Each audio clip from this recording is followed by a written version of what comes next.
Welcome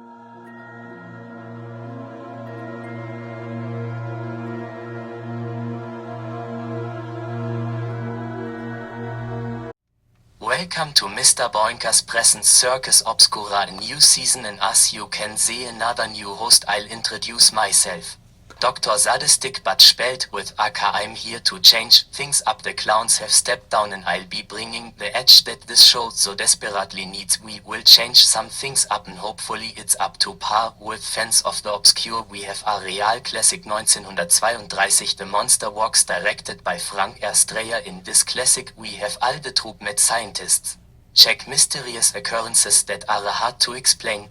Check an monster that is an ape.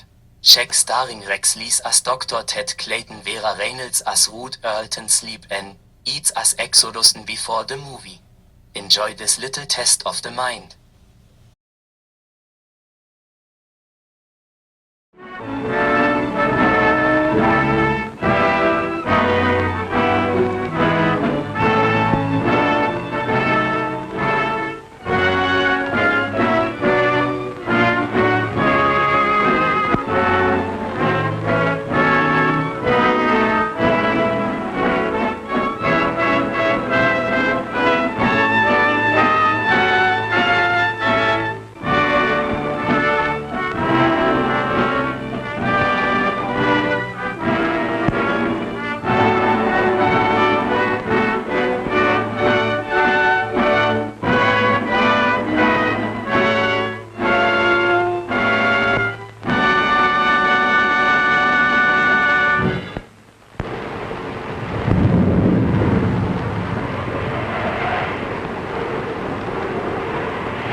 His death was very sudden, Mrs. Krug.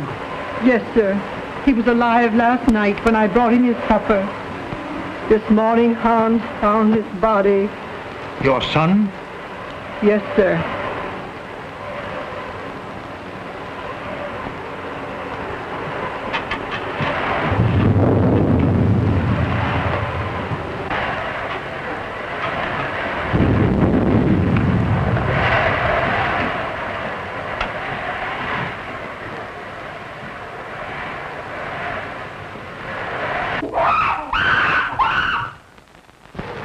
It's Yogi, Mr. Earlton's ape.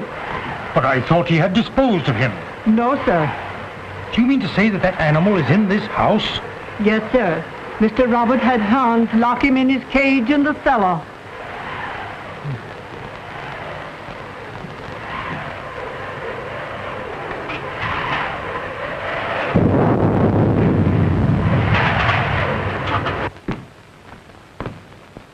Everything secure, Hans?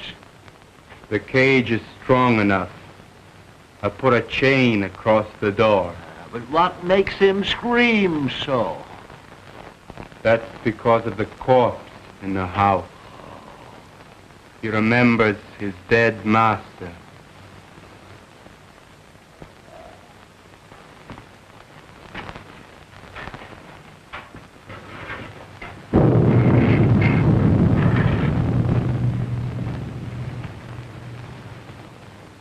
You have my deepest sympathy, Robert. Thanks, Mr. Wilkes. It seems unbelievable that it could have happened so quickly. Why, only last week when he was in the city. He seemed perfectly well. My brother always enjoyed good health, Mr. Wilkes. I was the sickly one, and now a paralytic. But could medical science do nothing for you? No, nothing can ever bring power to these lifeless limbs. Don't be alarmed, Mr. Wilkes. He is securely locked in his cage. Would you care to see him? Why, Yes, if it is not too much trouble. Hans, take Mr. Wilkes down to see Yogi. Yes, sir.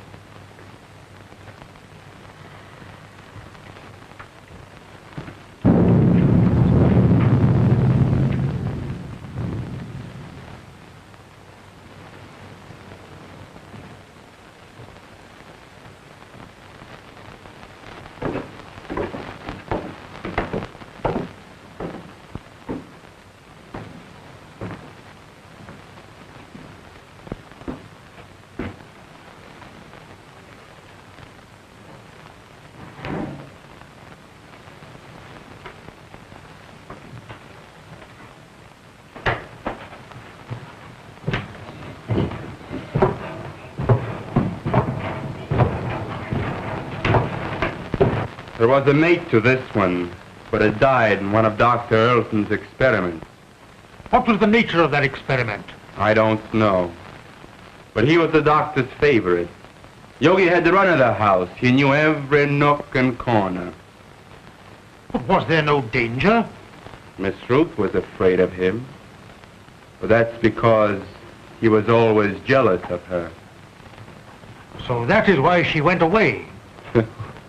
I suppose she had other reasons for wanting to get away from this dreary old place. And she's coming back here tonight. If she does, he'll know. They'll never forget their hatred.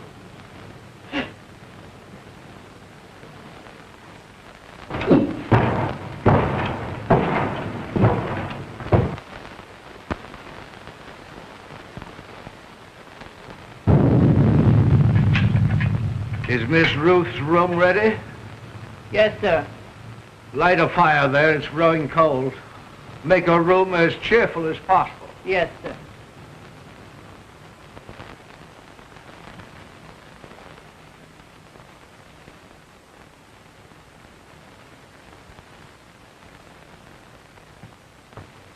Oh, excuse me, sir.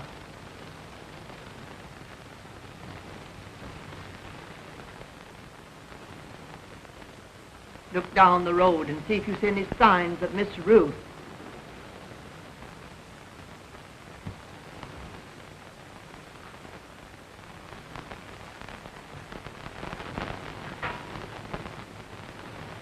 Hans has just told me of that animal's hatred for Ruth. They should not be in the same house together. She's perfectly safe. He can't possibly escape.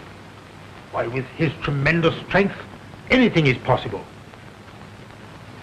Did you not consider that, Robert, when you asked me to read the will in this house? I was selfish, perhaps. I was thinking of my own condition. But I think she would have come to see her father anyway.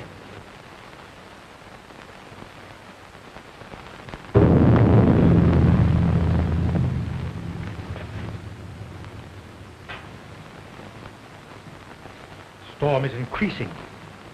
I'm afraid I shall have to impose on your hospitality and spend the night here. Yes, of course. Mrs. Krug. Mrs. Krug? Mrs. Krug!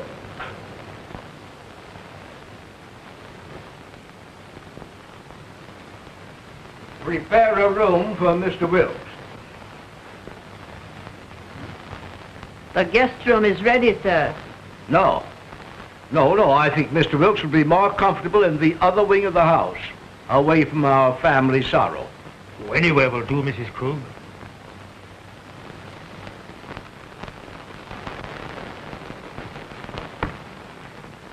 Did you see anyone on the road, Hans? Can't see a thing.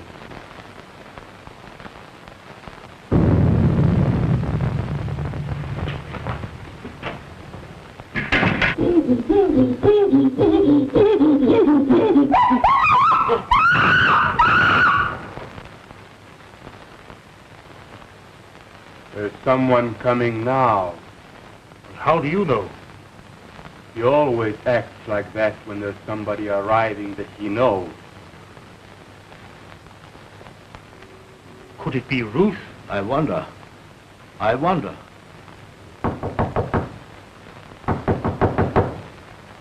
County Krug!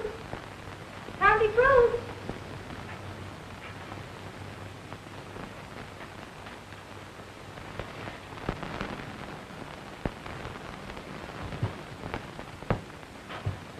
Uncle Robert. Oh, Uncle Robert. Uncle Robert.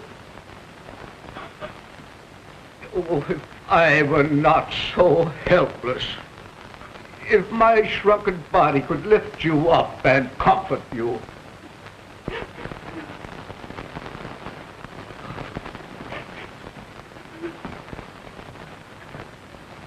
There, my child. Be brave, dear. Be brave.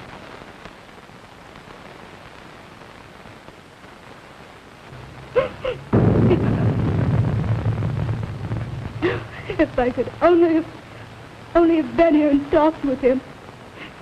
Just seen him once again. Let me take his place in your heart, now that you're more than ever alone. Oh, I loved him so much. I should never have gone away.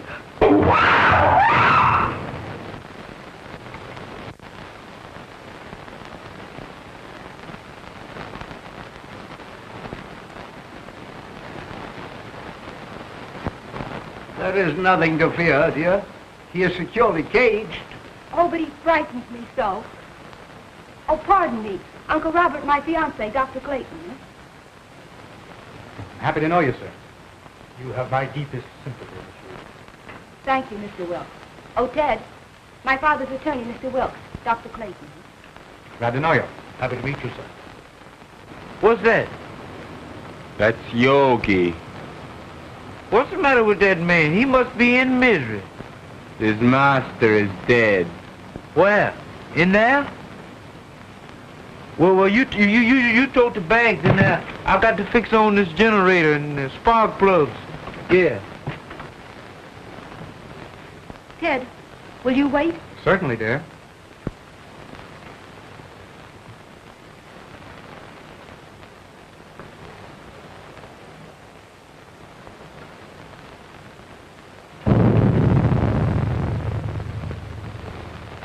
Make yourself comfortable, Doctor.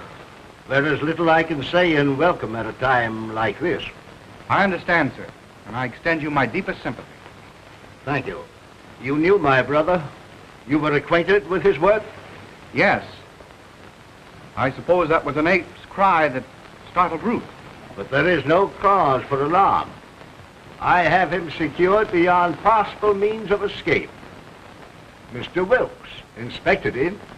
Oh, yes, sir. He's in a cage. But he's such a powerful animal.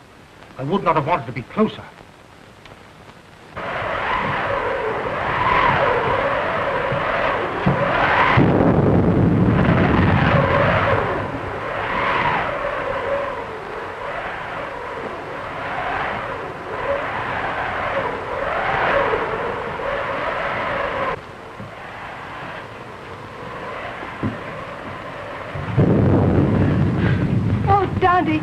I'm afraid. I don't know what it is, but something terrifies me. Nothing will harm you, dear. Auntie Kruger put you to bed in your own little room, just like when you were a little girl.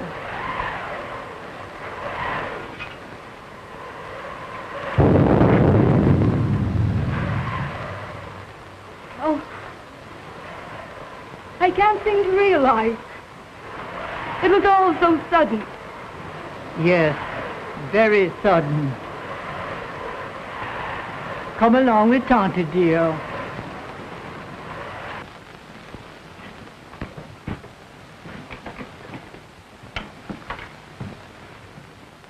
Hello, Hank. Hello, Miss Ruth. Glad to see you. The luggage, where shall I put it? Put it in our old room.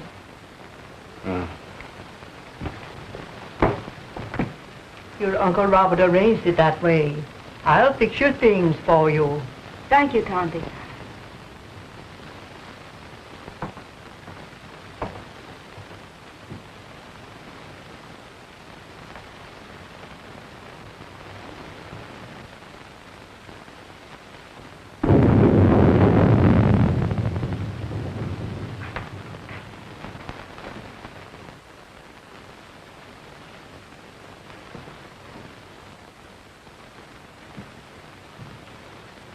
going to tell them.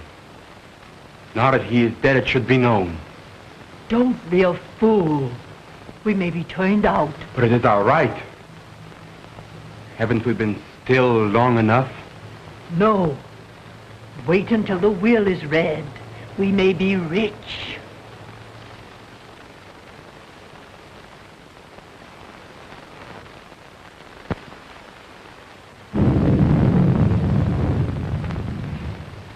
Ted, don't go into the village tonight. Stay here. But the reading of your father's will should be a family matter. I'd better go to the inn. Please stay.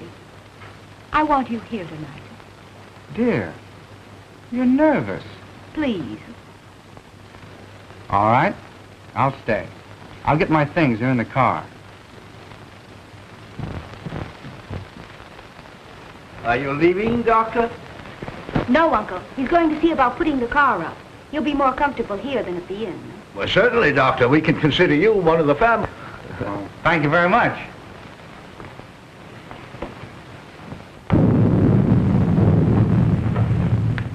Oh, Hans, will you show Dr. Clayton where to put his car? He's staying all night. All right, Miss Ruth.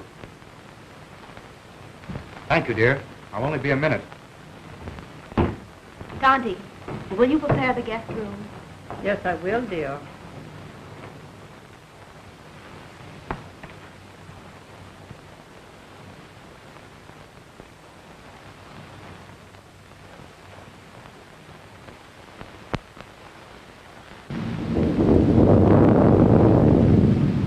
Exodus! Exodus! Yes, Dr. Clayton. Get the bags out of the car. We're staying here for the night. We is. Isn't that what them cops said? You know, Dr. Clayton, I think I'll go for a walk. Go to a movie or play some pee-wee golf. Nonsense. You can't walk to the village in this storm. It's 11 miles. That's just a pleasant walk. I'd just love to take off my shoes and play in the raindrops. I'd skip part of the way, too.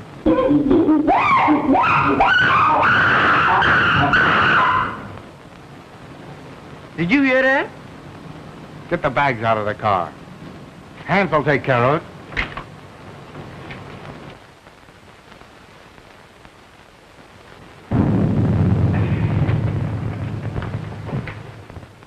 Oh, Ted, did Hans take care of the car?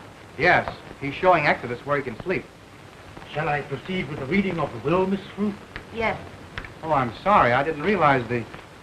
Oh, that's perfectly all right, Doctor. You may remain. Thank you, but I prefer to go to my room. Will you show Dr. Clayton to his room, Tonti? The doctor will be more comfortable in the other wing with Mr. Wilkes. But Miss Ruth said Dr. Clayton was to occupy the guest's room. Well, of course, Ruth, I was thinking only of the doctor's comfort. Come, Doctor. I'll come back when you're through.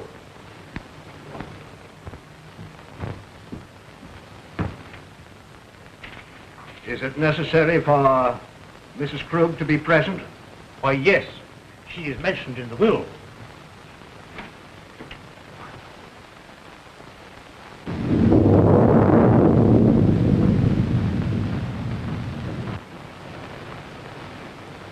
Come with me and I'll show you where you can sleep. Where's the dead man at? On the second floor. Well, I'll sleep in the cellar then. That's where Yogi is. You mean that man at her household? Well, you give me an umbrella and I'll go up on the roof. Come on.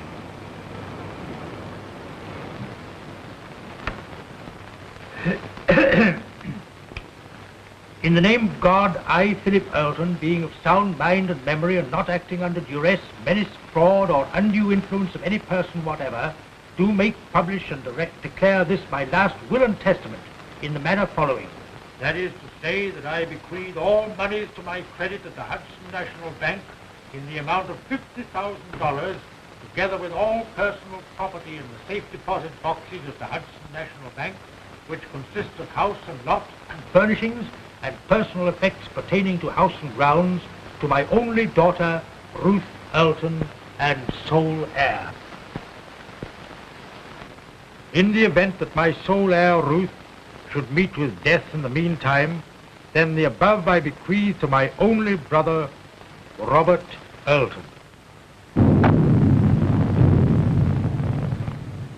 In loving memory, I hereby provide that he be sheltered and suitably provided for in our family home until his death. This home to be maintained until such time. To my faithful servant, Emma Krug, I hereby bequeath the sum of $50 monthly to be paid out of my estate. This sum to continue without recourse until her death. I hereby appoint William Wilkes as executor of my will to act without bond. Witness my hand this, the 22nd day of April, 1925. Philip Earlton. I'm very grateful to your father, Miss Rose.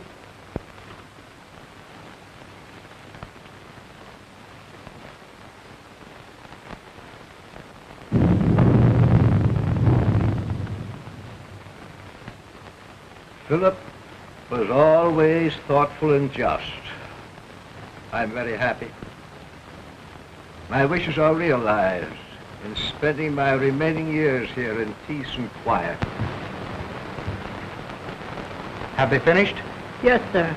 Thank you.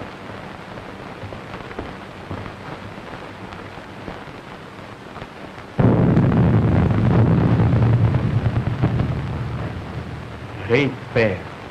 It ain't fair, not a penny. And we have been still for so long. And now we get scraps thrown at us by strangers. It wasn't him. He was a good man. Now she comes back. Now there's money to be had. And we who have stayed in word get nothing. Wait. Someday. I've waited long enough. I'm going to speak. And if you do, I'll swear that you are mad. Now carry him upstairs.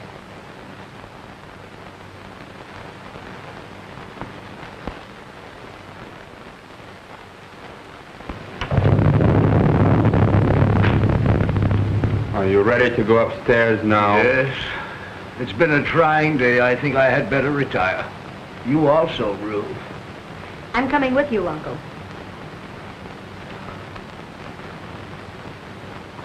Coming, Ted? No, if you don't mind, I think I'll stay here and chat with Mr. Wilkes. All right. Good night, Mr. Wilkes. Good night, Miss Ruth.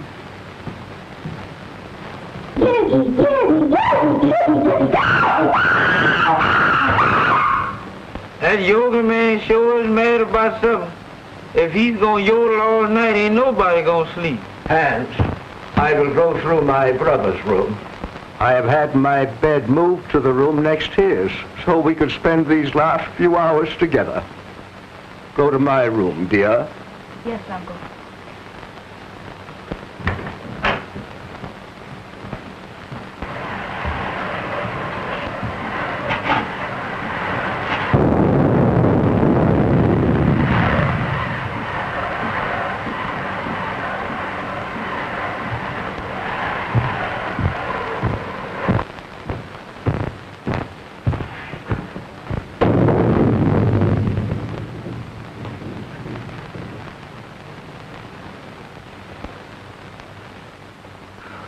If I only had a daughter now, to be always near me. I shall always want to be near you, Uncle. You are so much like Daddy that it will keep his memory fresh and dear to me. You are now a wealthy girl, Ruth, and you must make the most of it. Wealth to youth is golden, but to age it is a milestone. I love you, dear. Good night. Good night.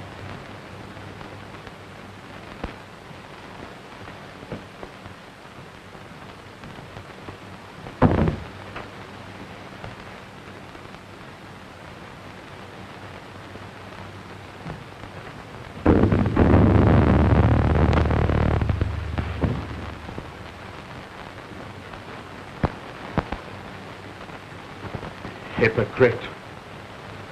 Dull hypocrite. Why don't you tell her you hate her? Why don't you tell her you want the money more than she does? You're all liars. A remarkable woman, Mrs. Krug. She's been here for nearly 20 years. Her devotion to the brothers was almost her religion. And, Hans, is he her son? Yes. He was a baby when he came here. I believe she comes of a very good family, but she gave up everything to come to America. They're Germans, aren't they? Yes, so are the Eltons. I think there's some sort of a distant relationship. There's a large fortune involved, isn't there? Considerable. Enough to almost burden a young woman like Ruth. I believe she understood the provision of the will. The estate is hers unconditionally. Her father intimated as much. Well, fortunately, there are no other direct heirs. You know, wills are always open to contest, Doctor. Yes. And a large fortune is always a temptation, Mr. Wilkes. Yes, Doctor. Well, shall we retire? Well, if you don't mind, I think I'll stay here and smoke a cigar. Good night. Good night, Doctor.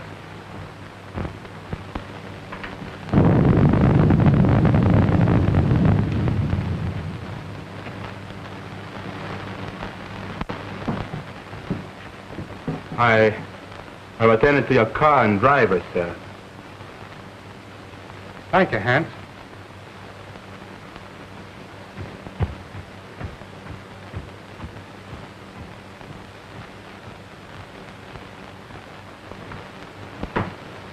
Good night, dear. Oh, Miss Ruth wishes to speak to you before you retire. Thank you. Good night, Dr. Clayton. Good night, Mrs. Krug.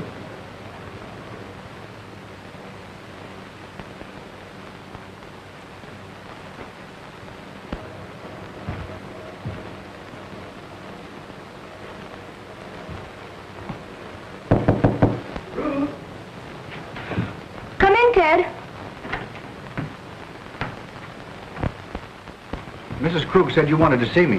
What is it? Listen, Ted. I have a premonition that something's going to happen. Something horrible. Nah, it's your nerves. What you need is some rest. Oh, I know it seems foolish, but it's all about me, oppressing me. The house wasn't like this when Daddy was alive.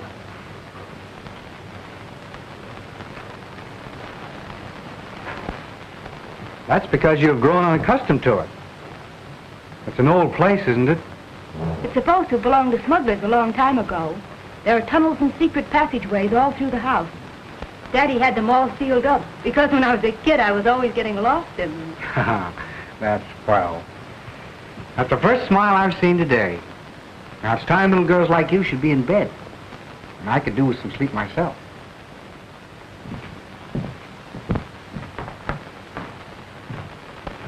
You're going to have to take something for your nerves, young lady. All right, Doctor. Should I take an apple a day? Apples are strictly forbidden in your diet. Good night, dear. Good night, sweet.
Lock and bolt every door and window. Nobody's gonna steal their money. It's not here. I wasn't thinking of their money.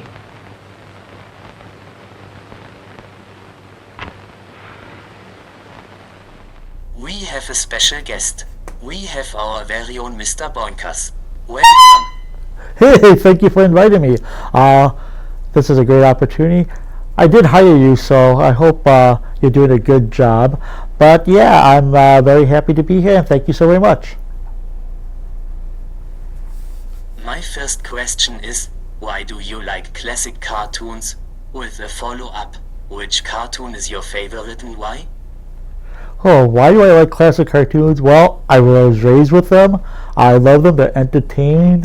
They're whimsical. Unlike today's cartoons, unfortunately, that they're kind of soulless. They don't really tell a story. Some of my earliest memories of Looney Tunes, like with Bugs Bunny and stuff like that. It's just something I like to remember and just brings good memories. As for a favorite cartoon, ooh, there's so many. I'm going to go, not just because I'm a clown, I'm going to say Coco the Clown. And I know there's not that much on him, but the styling alone is just so beautiful. And it just stays with me. I just like Coco the Clown. Very interesting. You truly have a passion. I do love Coco the Clown. Not because you are sitting next to me, but I just like the artistry. Okay. Second question. Easy, you have your toes dipping in classic cartoons, movie reviews, and of course my show Circus Obscura. So what drives such a determined individual to juggle all of these types of shows? And I almost forgot you double in that wrestling show that started it all. Every ring, that's everything wrestling? Oh, that's a loaded question. Well, the primary thing, I have a passion because I like to entertain. I'm not a professional actor, and clowns, they're a dime a dozen, but I do like to entertain. And I think one of the big things is locally, it's a good tool to have. And so people, if they don't want to watch HBO or something like that, they could watch a local and get to it. Like classic cartoons, I said I really love them. They're so much better than what we have today. And I gave you the opportunity for the show, the third iteration of the show, because I think a lot of people forget there's so many good movies out there. And I think right now we have people that don't know these movies exist. And so when you have critics criticizing movies, they haven't seen the original. So when they see these new movies, oh, they're great. And in true reality, we're embracing mediocrity, which is not a good thing. Final question, and let me thank you before I ask you, but here it is. With today's cartoons, why do you think they don't have that same staying power the likes of Betty Boop and Bugs Bunny have withstood the test of time? So what is your opinion? I think, I think I iterated earlier on, I think there's no passion. A lot of this stuff is soulless. They get on a computer, they can even use AI, even let's say they're not using AI. They put it together, boom, boom, it's out. A long time ago, there's a big staff. There's noise and music people. There's voice actors. There's East Cell took time. I don't know if you ever watched the documentary on Disney.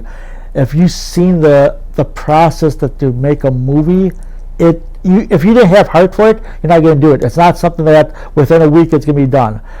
Some movies, like back in the day with Disney, took 2-3 years to put together. Now you have 10 series done in a week because you have computer. So that's one of the things I think now people, when they put them together, they put their heart. For instance, Bugs Bunny. Mel Blanc did that voice. He had such a passion for that voice. He came out from the line because he was in the hospital. What's up, Doc? So there's something, the steps. Nowadays, I don't think people really care. I'm not trying to insult the guy who does Bugs Bunny now, the voice. All his voices sound the same. Bugs Bunny, Daffy Duck, all sound the same. While back then, each voice had a distinct voice. So I'm not trying to dispel, I don't want to be like an old man. It took me 50 miles back and forth. I'm not trying to be like that, but I think the passion is gone. So you have all these characters left, right, they're making one after the other, but no one cares. They're not remarkable. To the audience, name me one cartoon character now that is memorable. You probably can't. But Betty Boop, over 100 years, people know. Mickey Mouse, over 100 years, people know. Bugs Bunny, 79 years, people know. So I think that's what gives it the long-lasting. There was a passion to put it together. And again, thank you very much for having me on the show.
happened? What's the matter? I just heard Ruth scream.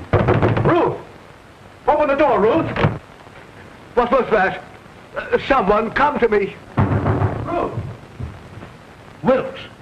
What is it? What has happened? Now be calm, Robert, be calm. It was my niece. I heard a scream. What is it?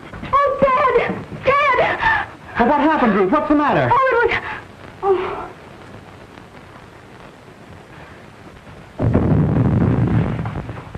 What is it? What's wrong? Oh, Dad, take me away. Take me away. Yes, dear. Now calm yourself and tell me just exactly what happened. Oh, it was the ape Yogi. When I awakened, his arm was above me and he was clutching at my throat. Oh, it was horrible. Horrible. Yes, dear. Mrs. Krug. Oh, Dante. There, dear. You're just nervous and excited. Oh, Auntie Krug. I'm afraid. I'm afraid.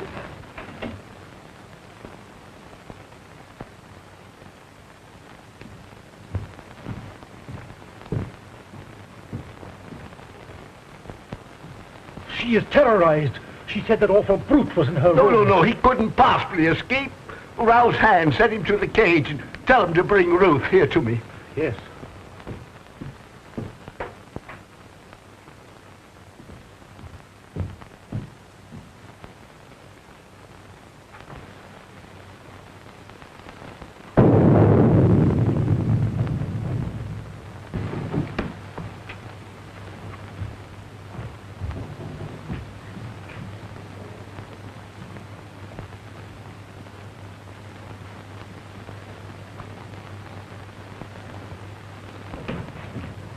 Hans, has that animal been out of its cage? No, sir. The lock hasn't been touched and everything is the way I left it. Well, that's a relief. Miss Ruth evidently had a nightmare. Dr. Clayton? Oh, Dr. Clayton.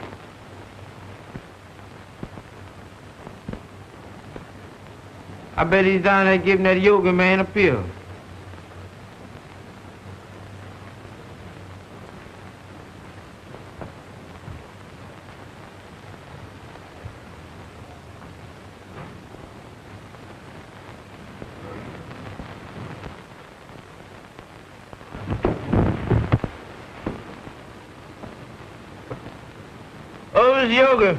Miss Yoga, please don't do it this time. Don't bite on this time, Miss Yoga. Cut me loose, Miss Yoga. I leave here. I ain't never coming back here no more. What is all this nonsense? What did you say, Yoga?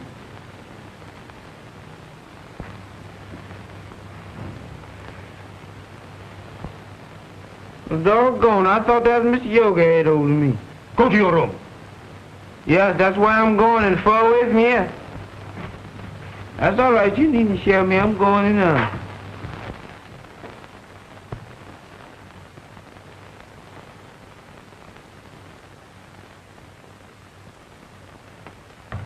He is securely fastened in his cage. I have just come from there. Did you find anything, Doctor? Nothing. I've carefully examined your room, dear, and there's no evidence of anyone having been there. My little girl was having a nightmare. You're wrought up. Your nerves were playing you tricks. But it was so real. I can't believe I was dreaming. Dreams always seem real, dear. Now, what could possibly harm you in the room where you have slept since you were a child? I'm an awful baby.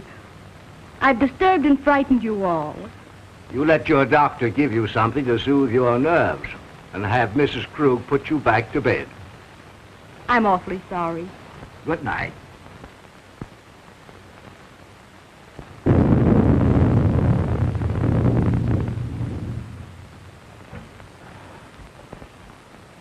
Well, I must confess, Robert, it gave me an awful jolt.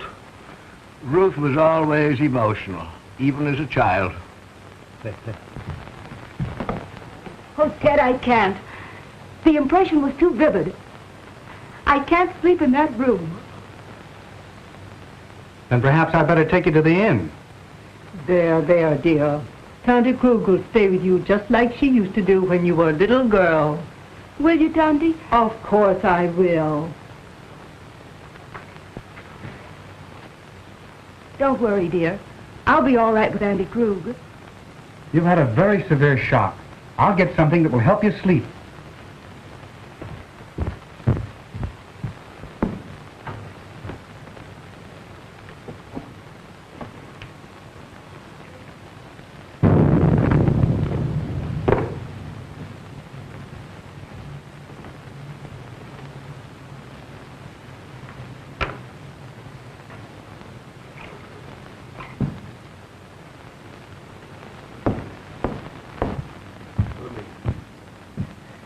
Drink this just before you go to bed, after it's dissolved.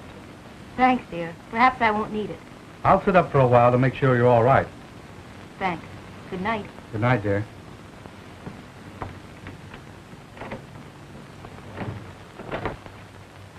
Now compose yourself, Robert, and try to get some sleep.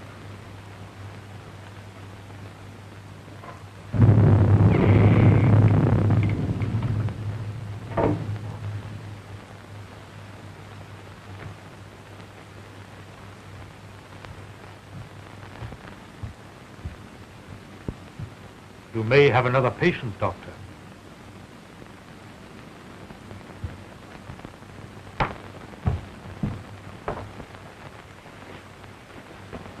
You go to bed, Tonty. I'm going to sit up a while. You should have rest, Ruth. Oh, I couldn't go to sleep right now. I'm going to read a while.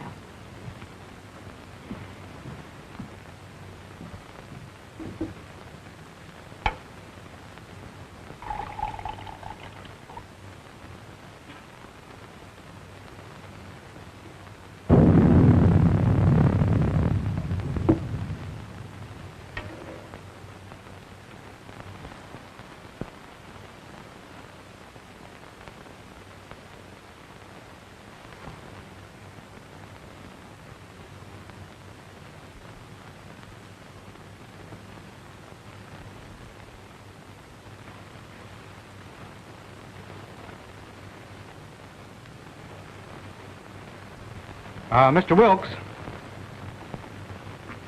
just where were you when Ruth screamed? Why, I was here, smoking my cigar. I must have dozed off. When I heard the scream, I rushed upstairs immediately. And you stopped to buy Robert's room? Why, yes. Her scream had awakened him also. Hans was at the foot of the stairs, and he went to the cellar with you. Yes. The ape was in his cage, and the chain was securely fastened. But I'm convinced that Ruth was dreaming.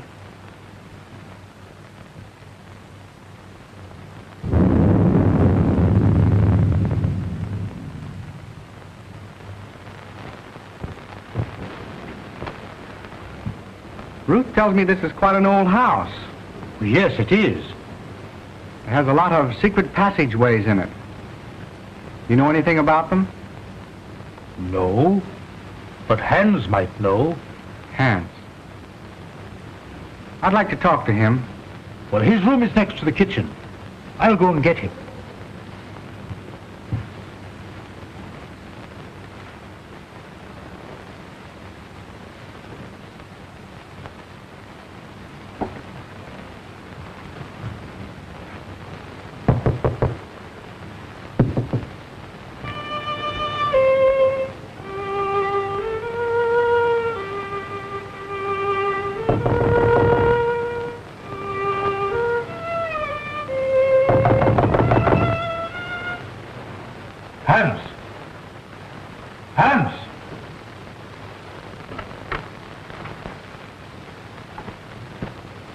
Yes, sir? Dr. Clayton wishes to speak to you.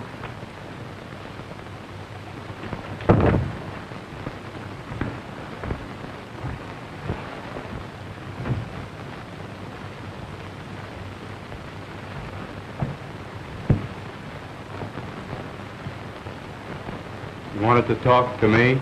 Yes, Hans. I want to ask you some questions. If Yogi should escape from his cage, Miss Ruth would be in great danger. Well, you can't get out, sir. I locked the cage myself. Mm-hmm. Are there any tunnels near his cage that he might crawl through? Well, they've all been locked long ago. Has Yogi ever escaped from his cage? Well, sometimes when I used to lock him up for the night, He'd suddenly appear in the doctor's or Mr. Roberts' room. They'd only laugh and say he could pick the lock. That's why I put the chain on the door.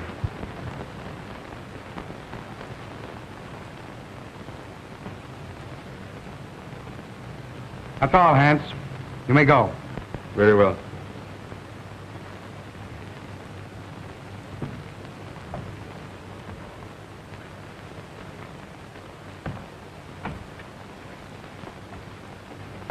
Are you sure that Yogi was locked in his cage?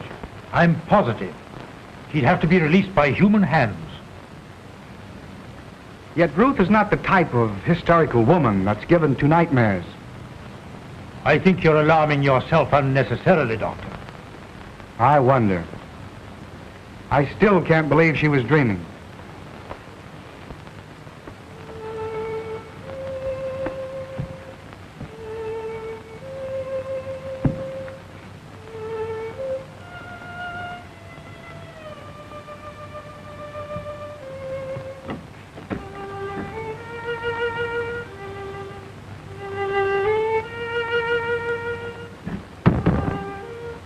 Strange boy, Hans.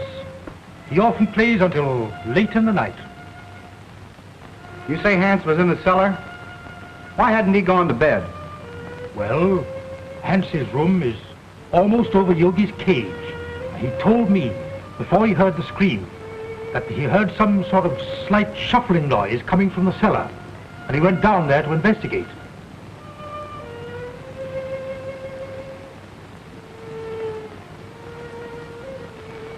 How long has Uncle Robert been an invalid? Robert? Why, surely, Doctor, you can't suspect Robert. Why, Robert hasn't walked in over a year. Nevertheless, I'm worried. I'd like to talk to Robert. Would you care to come along? Why, certainly.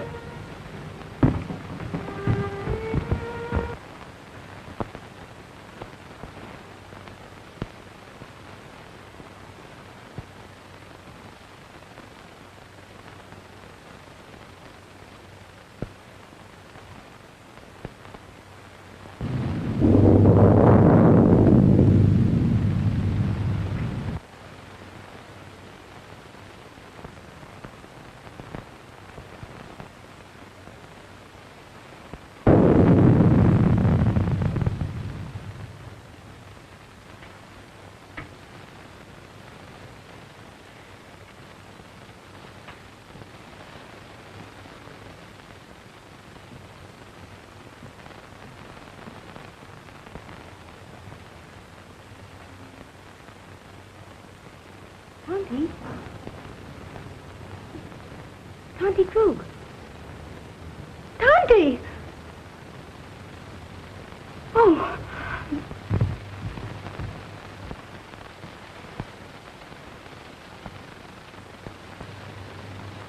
He's sleeping. Perhaps we'd better not disturb him until the morning, Doctor.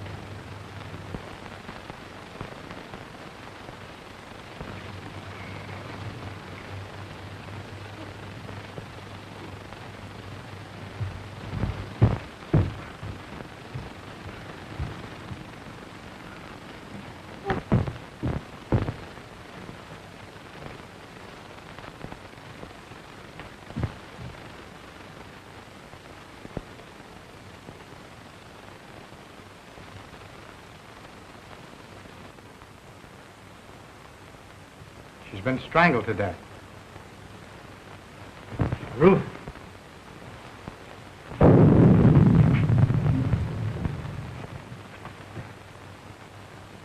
was a shock. She'll be all right in a minute. You were right, Doctor. There must be a secret entrance to this room. Someone has made a second desperate attempt on Ruth's life. Mrs. Krug was not the intended victim.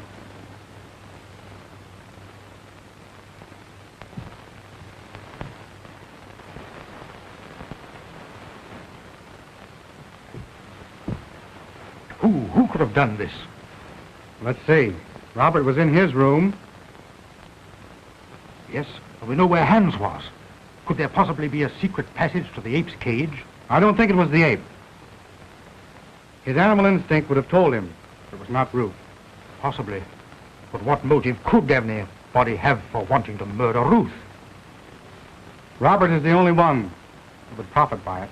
Yes, and we know he was in his bed ourselves. Besides, he's a hopeless paralytic.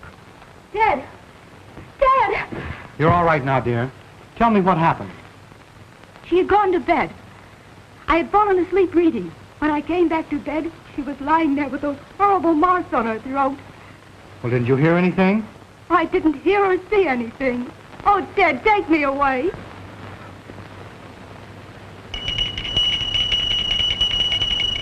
That's Uncle Robert's bell. I'll go to him. Wait. Don't tell him. The shock would kill him. All right. I won't tell him a thing.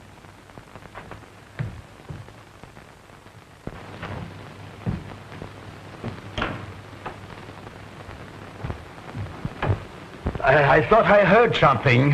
Has anything happened? No. I was about to retire when I heard your bell. Is there anything I can do for you? Nothing, thank you. Well, you seem disturbed. Are you ill? This has been a very severe ordeal for me, Doctor.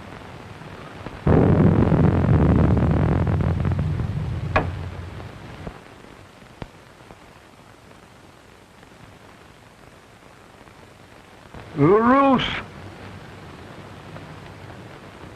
Are you all right, Uncle Robert? Yes, dear. Come in. Something disturbed me and I rang for Mrs. Krug. The doctor answered. Your uncle is exhausted. I'll get him a sedative. No, thank you. Come here, Ruth. I thought I heard something and I was a bit worried about your safety. No, I'm all right, dear.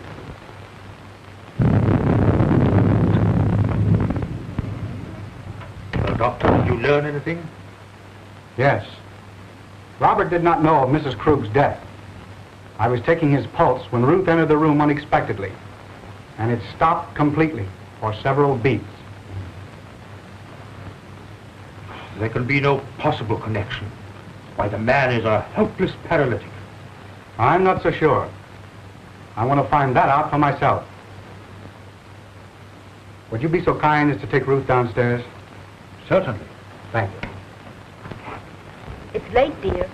You'd better try and get some rest. And you'd better go to bed, too, Ruth. I'll take care of your uncle. All right, Ted. Good night. Good night, dear.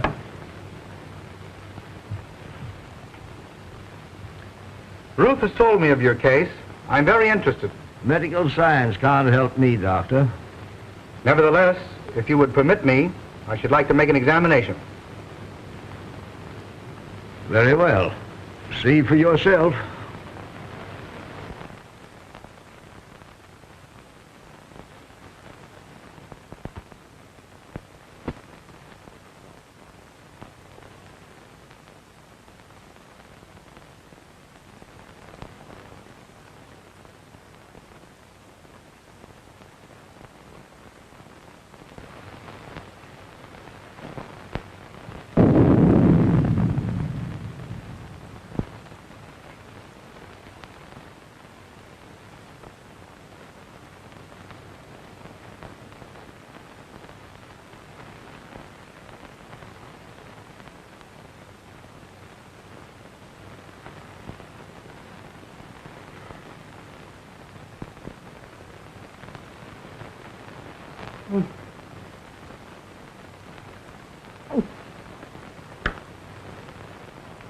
Mom.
Fool. You let the girl escape. You have failed again. It was her bed. I was sure it was the girl. Instead, it was my mother I killed. Do you understand, my mother? Emma? Dead? You put the idea in my head because you wanted the money. You told me when the girl was out of the way, you would acknowledge me as your son. And we'd both be rich. Shh. They'll hear you. Shut your vile mouth. Why didn't you tell him I was your son? And now Mother is dead. And it's all your fault, you shrunken devil. Yours and the girl's. And I'm gonna kill you both. Hands! Hands! I was wrong, Mr. Wilkes. It's utterly impossible for Robert to ever walk again. Why, Ted, what do you mean? Ruth, you must realize that the attack made on Mrs. Krug was obviously meant for you. But who would want to harm me? There is only one possible solution. The ape. Yogi. Oh, Ted, if he's loose, he will kill me. Oh. Mr. Wilkes, will you see if Yogi's in his cage, please? Why, yes, yes.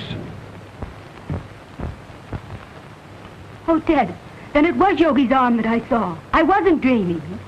I'm not sure yet, dear. Oh, Ted, take me away.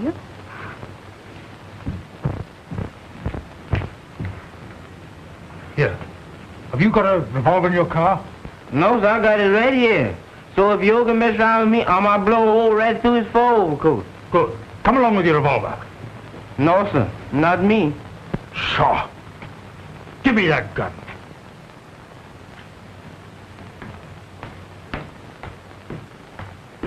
Well, there's gonna be another dead one.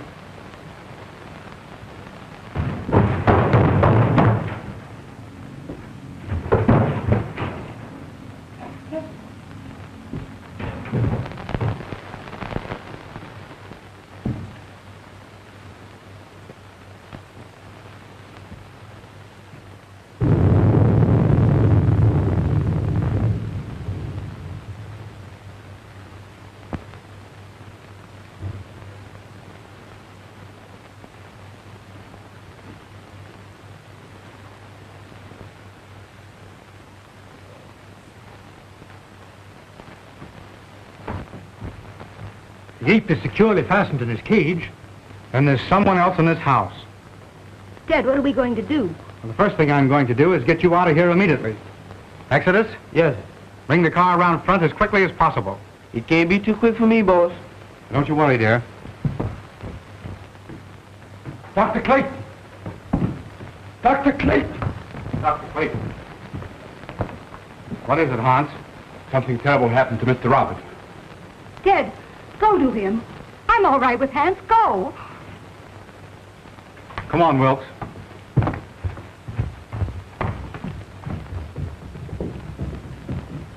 Hans, what is it?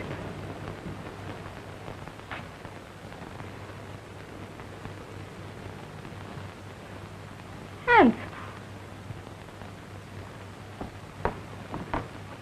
Hans! Is he dead, Doctor? No, he's still breathing. The same hand that murdered Mrs. Krug. But I think we got a chance this time. I think he'll be able to talk.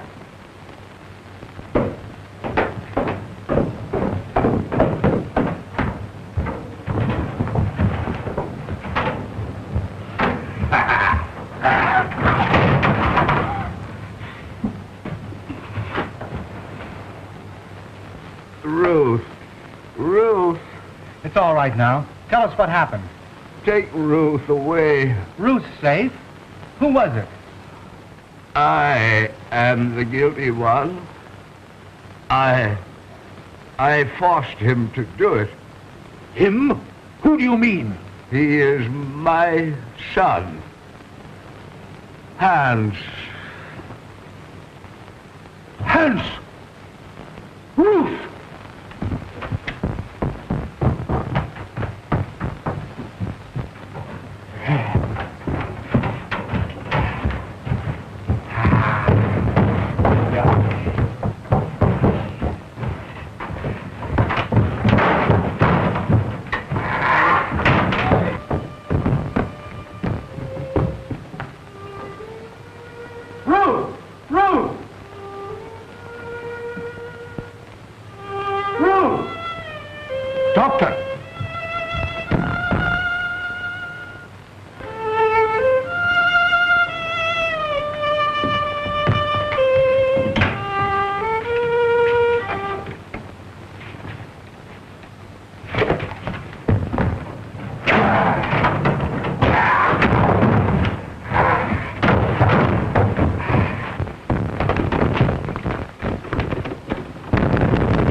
She's all right.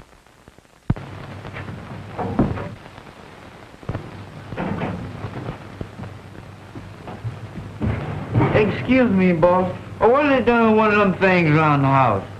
Well, Dr. Elton was an exponent of the Darwinian theory. Huh? He believed that they were our ancestors.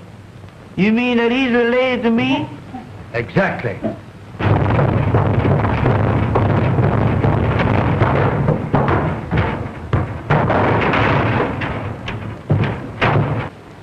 Well, I don't know. I had a grandpappy that looked something like him, but he wasn't as active.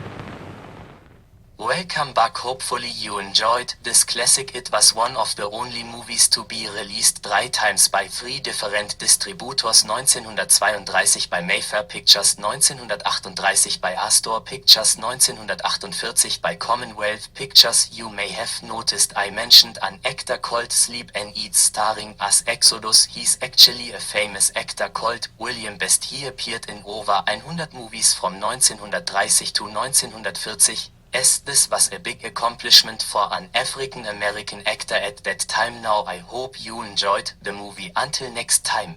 When in doubt, the Doctor will walk about. When nightmares stop, he will continue now with the brain teaser. Did you get it? Wait until the end for the answer. Muhahaha.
Thanks for tuning in to Channel 14, Kenosha Community Television.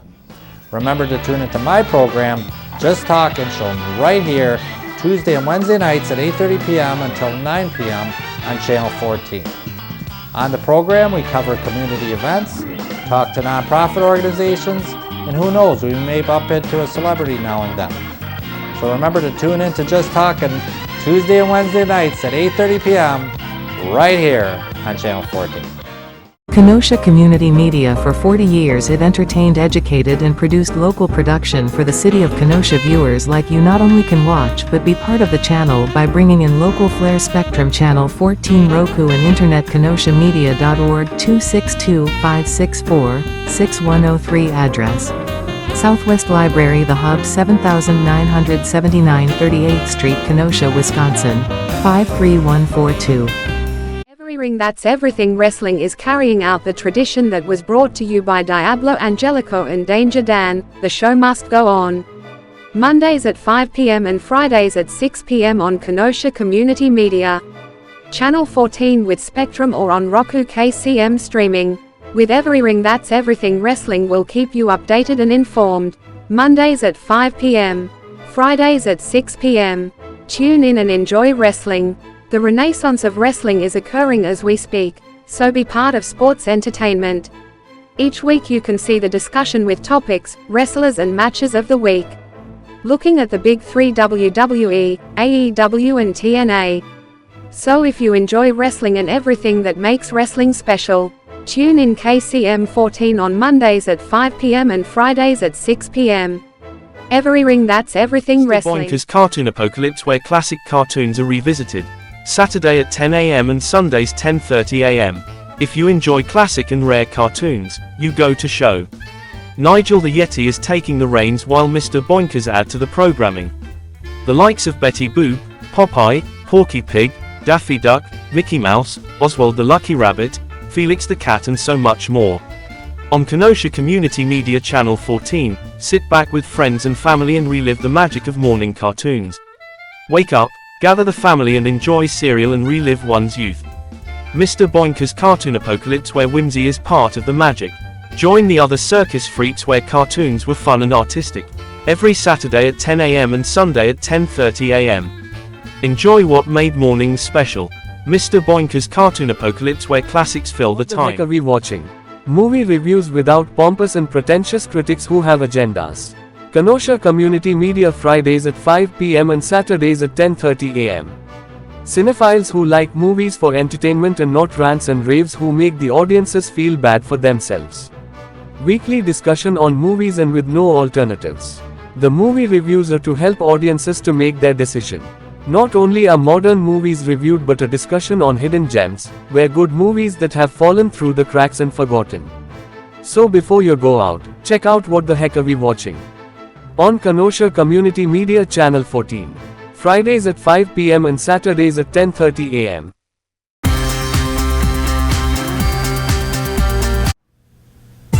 Just Turned Heel, hosted by Danger Dan and Diablo Angelico, as seen on Every Ring That's Everything Wrestling. Behind the curtain look at professional wrestling. A gritty shoot style of interviews where we look at various aspects of wrestling. Ever wanted to know what an indie star needs to do to get their foot in the door? Ever wanted to know what a booker does? Ever wanted to know the purpose of a referee is? Just Turned Heel will plunge into the world of wrestling and look at every facet. Just Turned Heel, YouTube exclusive, starting January 28, 2024.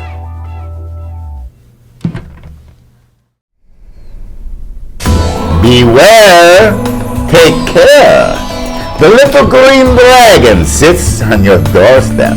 He eats little boys, puppy dog tails, and big, fat snails. Beware! Pull the string! Pull the string! Dr. Destruction's Crimson Theater can be viewed on Saturdays at 9 o'clock, Tuesdays at 3 o'clock, and Fridays at midnight. All right, ghoulies, you tune in. You won't be let down. Ha ha ha ha!